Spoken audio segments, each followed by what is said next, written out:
పవన్ కళ్యాణ్ సంక్రాంతి పండుగ వేడుకలు జరుపుకునేందుకు తెనాలి వస్తున్నారు. అందుకు ఏర్పాట్లను మాజీ స్పీకర్ జనసేన నాయకులు నాదెండ్ల మనోహర్ దగ్గర ఉండి చూస్తున్నారు. ఆదివారం మధ్యాహ్నానికి రూరల్ మండలం నందివెలుగు నుండి జనసేన అభిమానులు పవన్ కళ్యాణ్కు స్వాగతం పలుకుతారు. అనంతరం విఎస్ఆర్ కళాశాల నుండి కృష్ణార్జునుడు నాదెండ్ల పవన్లు కలిసి అభిమానుల కవాతులో పాల్గొంటారు. రోడ్ షో ద్వారా పెదరావూరు గ్రామానికి చేరుకుంటారు. పెదరావూరులోని మనోహర్ పొలం దగ్గర చకచక ఏర్పాట్లు పూర్తి చేస్తున్నారు. ఈ సందర్భంగా జనసేన నాయకుడు నాదెండ్ల మనోహర్ సిటీ న్యూస్తో మాట్లాడుతూ ప్రజా సమస్యలపై ఒక సామాన్యుడి పోరాటంతో ఏర్పడిన పార్టీ జనసేనగా చెప్పారు. ప్రజా శ్రేయస్సుకై పోరాడే నాయకుడు పవన్ కళ్యాణ్ అని పేర్కొన్నారు. ప్రజలందరి గళం వినిపించేందుకే జనసేన కదిలాడని అన్నారు మనోహర్. అన్యాయాన్ని పెకిలించేదాకా ఈ ఉద్యమం ఆగదన్నారు. ప్రజలందరూ ఒక్కటై పోరాడదామన్న నినాదంతోనే పార్టీ పనిచేస్తుందని తెలిపారు. అందులో భాగంగానే నేడు తెనాలిలో ఉన్న రైతాంగం, యువత, మహిళలతో కలిసి వాళ్లు ఎదుర్కొంటున్న సమస్యల గురించి పూర్తి అవగాహన కోసం మాట్లాడతారని తెలిపారు మనోహర్. సాయంత్రం సమయంలో భోగి మంటలు వేసి కొత్త వెలుగును మన హృదయాల్లో, జీవితాల్లో నింపాలన్నదే ఆశయంగా వస్తున్నారని అన్నారు. అదే రోజు జనసేన పార్టీ కల్చరల్ విభాగం ప్రారంభం కానున్నట్లు వెల్లడించారు. ఈ కార్యక్రమాలతో పాటు మన సాంప్రదాయాలు, సంస్కృతి కాపాడే విధంగా ఇక్కడ సాంస్కృతిక కార్యక్రమాలు ఏర్పాటు చేస్తున్నట్లు చెప్పారు. గత వారం రోజులుగా పెదరావూరులో ఉండి కార్యక్రమాలు చేస్తూనే వస్తున్నట్లు వివరించారు. ఈ కార్యక్రమం ప్రజల్లో, జన సైనికుల్లో మంచి ఉత్సాహాన్ని నింపుతుందని అభిప్రాయపడ్డారు నాదెండ్ల మనోహర్.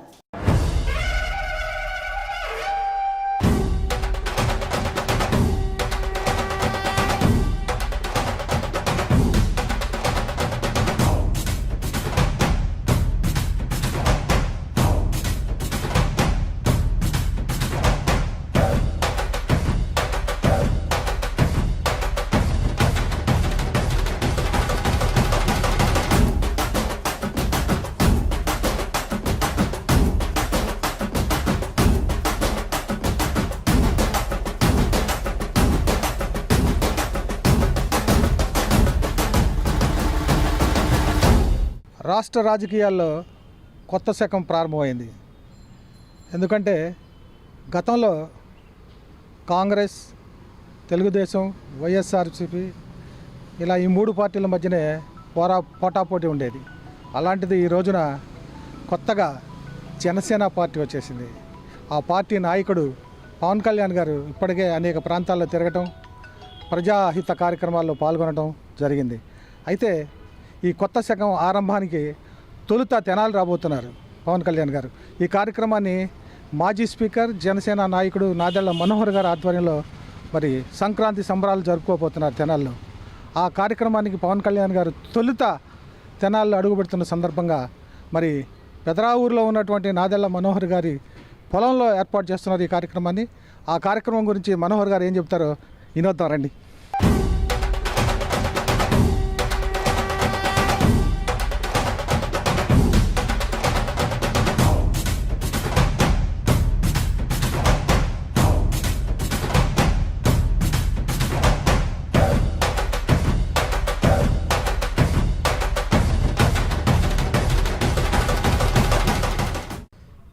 సంక్రాంతి పండుగ ముందుగానే మన తెనాలికి వచ్చిందని భావిస్తున్నాను. చాలా అదృష్టం. ఒక విధంగా పవన్ కళ్యాణ్ గారు తెనాలిలో, మన పెదరావులో ఉన్న పొలంలో చక్కటి వాతావరణంలో రైతాంగంతో, మహిళలతోటి, యువతతోటి ఇప్పుడు వాళ్ళు ఎదుర్కొంటున్న సమస్యల గురించి పూర్తి అవగాహన తెచ్చుకోవడానికి, అదేవిధంగా సాయంత్రం పూట భోగి మంటలతోటి ఒక కొత్త వెలుగు నింపాలని మన హృదయాల్లో, మన జీవితాల్లో జనసేన పార్టీ తరఫు నుంచి కల్చరల్ విభాగం కూడా ఆ రోజు ప్రారంభించబోతున్నాం. ఈ కార్యక్రమాలతో పాటు మన సాంప్రదాయాలు, మన సంస్కృతి కాపాడే విధంగా ఇక్కడంతా మస్తాబ్ చేసి అన్ని విధాలుగా అందరినీ దీంట్లో ఇన్వాల్వ్ అయ్యేటట్టు, వాళ్ళు కూడా పార్టిసిపేట్ చేసేటట్టు గత వారం రోజుల నుంచి అనేక కార్యక్రమాలు చేసుకుంటూనే వస్తూ ఉన్నాం. మంచి ఉత్సాహాన్ని నింపుతోంది ఈ కార్యక్రమం. నాకు కూడా చాలా రోజుల తర్వాత మన పొలంలో ఉండి ఇక్కడ ఉన్న రైతులతోటి, మిత్రులతోటి, అభిమానులతో అందరితో కూర్చుని మాట్లాడుకోవడం, ఇక్కడ ఉన్న సమస్యల గురించి ప్రత్యేకంగా నేరుగా పవన్ కళ్యాణ్ గారితో వివరిస్తే ఉన్న అడ్వాంటేజ్ ఏంటంటే, ఒక రాష్ట్ర స్థాయి నాయకుడు డెల్టా ప్రాంతంలో ఉన్న రైతాంగం వాళ్ళు పడుతున్న కష్టాలు, మనకి మొన్న జరిగిన సైక్లోన్ బీభత్సం వలన, తదనంతరం వర్షాల వలన ఏ విధంగా మనకి సరైన రీతిలో ప్రభుత్వం నుంచి స్పందన రాలేదో ఈ విషయాల్ని మనం ఆ స్థాయి నాయకుడి దృష్టికి తీసుకెళ్తే తప్పకుండా ఆయన మాట్లాడే ప్రతి చోట కూడా ఈ అంశాన్ని లేవనెత్తే అవకాశం ఉంది, మనకు కూడా న్యాయం జరిగే అవకాశం ఉంటుందని భావిస్తున్నాను. ఏ సందర్భంలోనైనా సరే కళ్యాణ్ గారు అదేదో ఒక పబ్లిసిటీ కోసం అనేది ఆయన ఎప్పుడూ ఆలోచించరు. ఒక సమస్యను మనం గుర్తించినప్పుడు ఆ సమస్యను మనం ఏ విధంగా పరిష్కారం చేయగలుగుతాం, ఒక సొల్యూషన్ మనం తీసుకురావాలి. దానికోసం ఎంత లోతైనా సరే మనం వెళ్ళాలి. క్షేత్రస్థాయిలో పర్యటించి అందరితో కలిసి ఒక నెల రోజులు ఆలస్యమైనా సరే మనం ఆ సమస్య గురించి పూర్తి స్థాయిలో అవగాహన వచ్చినాకనే మనం మాట్లాడగలుగుతాం అనే భావన ఆయనలో చాలా పర్ఫెక్ట్గా ఉంటుంది. ఆ విషయంలో మేము ఇద్దరం కూడా ఒకే ఆలోచనలో ఉంటాం. ఎందుకంటే తొందరపడి కేవలం ఏదో రాజకీయ లబ్ధి కోసం విమర్శలు చేయడమో, పరస్పరంగా ఒకరిపైన ఒకరు ఆరోపణలు చేసుకునేటువంటి అసలు నాకు కానీ ఆయన కానీ అసలు ఇష్టం ఉండదు ఎప్పుడు కూడా రాజకీయాల్లో. సో మంచి భవిష్యత్తు కోసం మన బిడ్డలకి మన అభివృద్ధి చేసి చూపించాలి, ఉపాధి అవకాశాలు కల్పించాలి, ఈ ప్రాంతం గతంలో ఉన్న వైభవాన్ని మనం తీసుకురావాలి. అదేవిధంగా తెనాలి నియోజకవర్గానికి వస్తే ఈ 4.5 సంవత్సరాల నుంచి మీ అందరికీ తెలుసు ఏ విధంగా చాలా కష్టపడి అనేక ఇబ్బందులు ఉన్నా కూడా ఆ రోజున రాష్ట్ర విభజనప్పుడు ఎట్టి పరిస్థితుల్లోనూ మన నియోజకవర్గానికి మేలు చేయాలనే ఒకే ఒక ఆకాంక్షతోటి అభివృద్ధి ఒక నినాదంగా పెట్టుకుని ఈ ప్రాంతానికి మనం ఇదొక రాజధానిగా మార్చాలనే ప్రయత్నం నేను చేశాను. అందులో భాగంగా తెనాలి పట్టణంలో, తెనాలి మండలంలో, కొలిపర మండలంలో మేము టేకప్ చేసిన అభివృద్ధి కార్యక్రమాలు ఈ రోజుకి కూడా ఇంకా కొన్ని కార్యక్రమాలు అది పూర్తి చేయలేదు. అది చాలా దురదృష్టకరం. పూర్తి చేసిన కార్యక్రమాలు కూడా 4 సంవత్సరాల తర్వాత ఈ 8 నెలల నుంచే వాళ్ళు టేకప్ చేసి పూర్తి చేస్తున్నారు. సో ఇది ఈ విధంగా రాజకీయాలు చేయడం అనేది అసలు సబబే కాదు.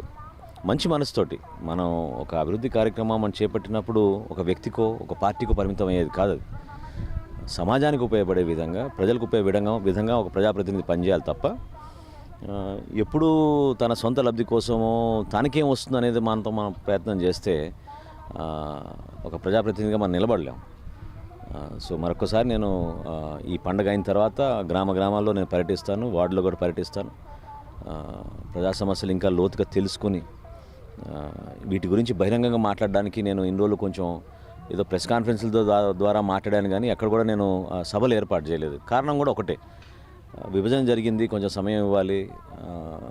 ప్రభుత్వంలో ఉన్న పెద్దలకు కానీ స్థానికంగా ఎమ్మెల్యేకి కానీ మనం కూడా కొంచెం అవకాశం ఇద్దాం పనిచేయడానికి అని చూశాను. కానీ అటువంటి అవకాశాన్ని వాళ్ళు ఉపయోగించుకోలేదు. కేవలం ఇతర పార్టీలతోటి పరస్పరం ఒకరిపైన ఒకరు క్రిటిసైజ్ చేసుకున్నారు తప్ప ప్రెస్ కాన్ఫరెన్సుల్లో దయచేసి నేను కోరేది ఏంటంటే ప్రజలకు ఉపయోగపడే విధంగా కూడా మనం మాట్లాడాలి. స్థానిక సమస్యలు ఇవి, దీని గురించి మేము ఈ విధంగా ఒక ప్రణాళిక రూపొందించుకున్నాం, మేము ఈ విధంగా భవిష్యత్తులో ఈ పని చేయబోతున్నాం అనే భరోసా కల్పించాలి. ఈ రోజుకి కూడా అధికారుల పైన మనం డిపెండ్ అయిపోయి ఏదో వాళ్ళు చేసుకుంటున్నారు కదా కార్యక్రమం. అసలు ఈ జన్మభూమి కార్యక్రమంలో కేవలం రాష్ట్ర వ్యాప్తంగా చాలా ఆశ్చర్యపోయాను నేను. మొన్న 11% గ్రీవెన్స్ని వాళ్ళు ఇప్పటివరకు చేయగలిగారు. అసలు నాకు నిజంగా ఆశ్చర్యం అనిపిస్తుంది. ఎందుకు ఈ ముఖ్యమంత్రి గారు కానీ వారి పార్టీ కానీ ప్రభుత్వం కానీ ఇన్ని వేల కోట్లు ఖర్చు పెట్టి ఈ విధంగా వాళ్ళు ప్రజల్ని మభ్యపెడుతున్నా నాకు అర్థం కావడం లేదు. ఒక చిన్న నిజాయితీగా ఒక వ్యక్తి మీ దగ్గరకు వచ్చి నాకు పెన్షన్ రావడం లేదో, ఇల్లు ఇవ్వలేదో, లేకపోతే ఇళ్ళ పట్టడం కోసం అర్జీ పెట్టుకుంటే స్పందించే తీరు ఇదేనా నేను ప్రశ్నిస్తున్నాను. నేను చేసిన 5 సంవత్సరాల్లో ఎప్పుడు లేని విధంగా కొలిపర మండలంలో ఒకే రోజున 6,400 గ్రీవెన్స్లు తీసుకుని, అర్జీలు తీసుకుని 21 రోజుల్లోనే ఇంటింటికి సర్వే చేయించి దాంట్లో అర్హతున్న ప్రతి లబ్ధిదారికి మనం ప్రభుత్వం నుంచి అందించే విధంగా మనం పథకాలు తీసుకొచ్చాం. అటువంటి పట్టుదల ఉండాలి. ఎందుకంటే నిజంగానే ప్రజలు కూడా ప్రభుత్వం పైన నమ్మకం పెంచుకోవాలి. మనం చేస్తున్న పనులు ప్రభుత్వానికి మేలు చేస్తున్నట్టుగా, ప్రభుత్వాన్ని బలపరుస్తున్నట్టుగా, ప్రభుత్వం కూడా ప్రజల తరఫున నిలబడిందనే భావన ప్రజల్లో కలపడిపోతే అది ఈ రాజ్యాంగం స్ఫూర్తికే విరుద్ధంగా మనం పనిచేసిన వాళ్ళం అవుతాం. కాబట్టి తెనాలికి ఎట్టి పరిస్థితుల్లో మనం ఆ కార్యక్రమాలు చేయాల్సిందే, అభివృద్ధి చేసి చూపిస్తాం. మా ప్రణాళిక ఏంటి, మేము ఏ విధంగా ముందుకు తీసుకెళ్ళబోతున్నాం మన రాష్ట్రాన్ని, జనసేన పార్టీకి మీరు ఓటేయడం వలన ఎట్లా మీకు మేలు జరుగుతుంది, ఎటువంటి మార్పు మేము తీసుకొస్తాం సమాజంలో, నిజాయితీ గల పరిపాలన ఎట్లా ఉంటుందనే దానికోసం మేము తప్పకుండా ఈ ఎలక్షన్స్లో ప్రజల దగ్గరికి వచ్చి ఓటు కోసం తిరుగుతాం. అదే కాదు, ఒక మంచి ఆలోచనతో చేసే కార్యక్రమాలు ఇవి. కేవలం ఓటు కోసం లేకపోతే ఒక ఎలక్షన్ కోసం చేసే కార్యక్రమాలు కాదు. ఎలక్షన్ అయినాక కూడా నేను ప్రతి నెల తెనాలికి వచ్చి అందరితో కలుస్తూనే ఉంటాను. కాకపోతే పబ్లిసిటీ చేసుకోలేదు దాన్ని. కానీ గ్రామాలన్నీ తిరుగుతూనే ఉన్నాను, స్థానికంగా కూడా అందరితో మిత్రులతో కలిసి మాట్లాడుతూనే ఉన్నాను. సో ఇక్కడున్న సమస్యలు ఇంకా లోతుగా మనం ప్రజలకు ఉపయోగపడే విధంగా రాబోయే రోజుల్లో ఇంకా వాళ్ళకి మేలు జరిగే విధంగా నేను పనిచేస్తాను, మనం చేస్తాను.